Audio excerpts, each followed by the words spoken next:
Bonjour à tous et bienvenue dans la plus grande librairie indépendante de Rouen, une institution culturelle qui a fêté il y a peu ses 50 ans. Une vivacité que l'on doit en partie à son actuel directeur, un homme dont l'énergie débordante a fait prospérer l'entreprise au service de la culture.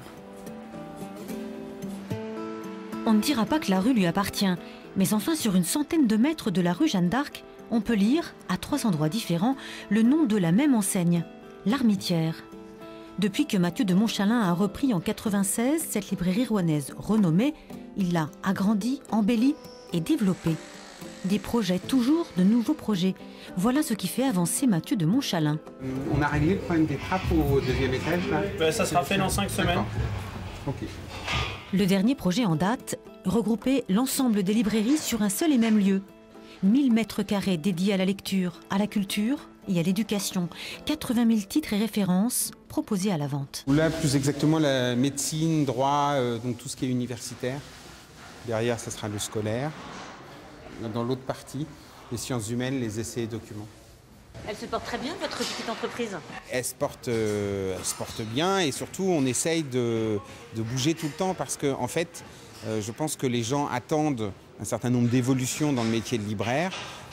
On est maintenant à l'heure d'Internet. Il faut offrir plus de conseils, plus de proximité, plus de convivialité. Ce local, il est assez magique par son architecture. Ce qu'on va arriver à faire, je pense, dans les étages, c'est créer des lieux où les gens vont se sentir à l'aise, vont avoir envie de rester, vont avoir envie de s'asseoir. Et c'est toute cette proximité, ce côté un peu cocooning qu'on va essayer de développer. Mathieu de Montchalin naît en mai 68 dans l'Eure-et-Loire. Il passe son enfance dans la librairie de ses grands-parents et projette naturellement de devenir libraire.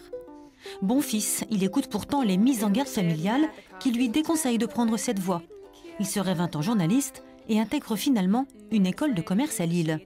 Il débute sa carrière à vendre de la soupe pour un grand groupe industriel, mais son goût des livres le taraude. Un beau jour, il entend parler d'une librairie à Rouen qui cherche un nouvel associé. Il a alors 28 ans. En 24 heures, sa décision est prise. Il déménage en Normandie sans même attendre l'accord de la banque. Voilà enfin réconcilier son goût des livres et sa volonté d'entreprendre. J'ai toujours voulu faire ce métier. Ils m'ont toujours dit de faire autre chose. Mais j'y suis revenu, parce que je dois être un peu têtu quand même. Mais finalement, en ayant eu quelques chemins de traverse, et ça c'était très bien parce que ça m'a permis de faire en sorte d'être certain de vouloir faire ce métier.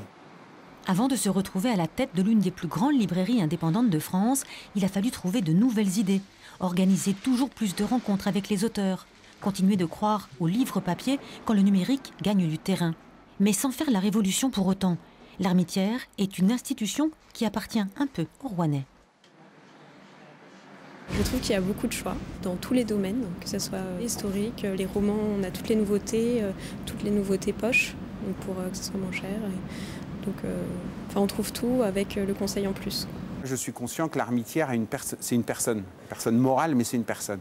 Et donc, elle a une histoire, une personnalité, elle a un passé, chaque Rouennais a une anecdote qui le rapporte à l'Armitière, un auteur qu'il est venu écouter, un livre qu'il a découvert, un moment de rencontre dans cette librairie. Donc ça, il faut respecter ça.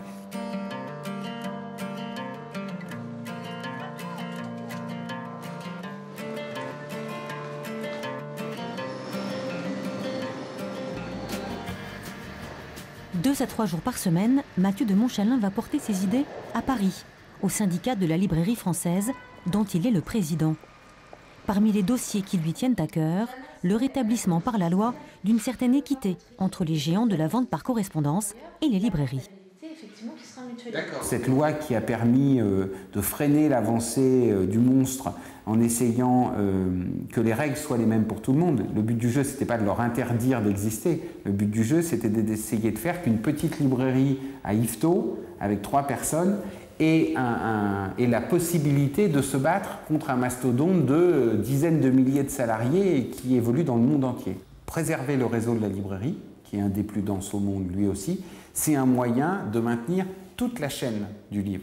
Et toute la chaîne du livre, c'est ce qui permet d'avoir des prix Nobel de littérature.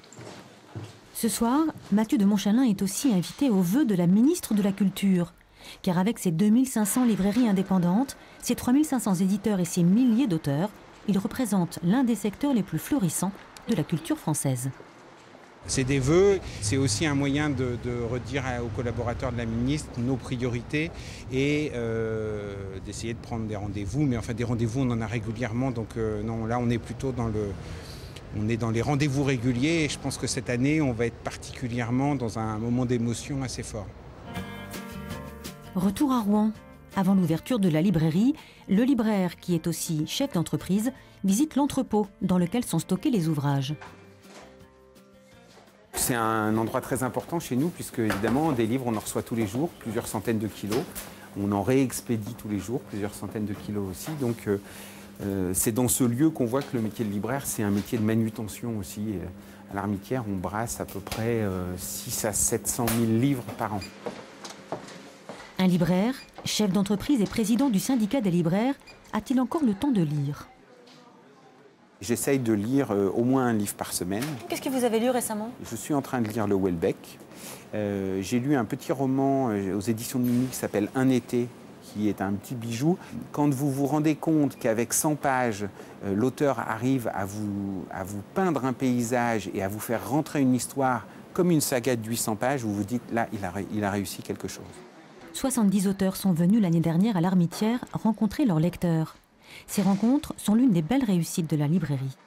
Un souvenir récent, c'est la présence de Florence Aubenas l'année dernière à la librairie, avec un regard sur la société française que je trouve incroyable, une forme de sincérité et une forme d'empathie avec les sujets qu'elle traite, qui est celle du grand reporter, du journaliste. Et je crois que ça restera une des rencontres les plus mémorables de l'année 2014. Sous l'impulsion de ce libraire passionné, l'Armitière est devenue un lieu incontournable de la culture normande.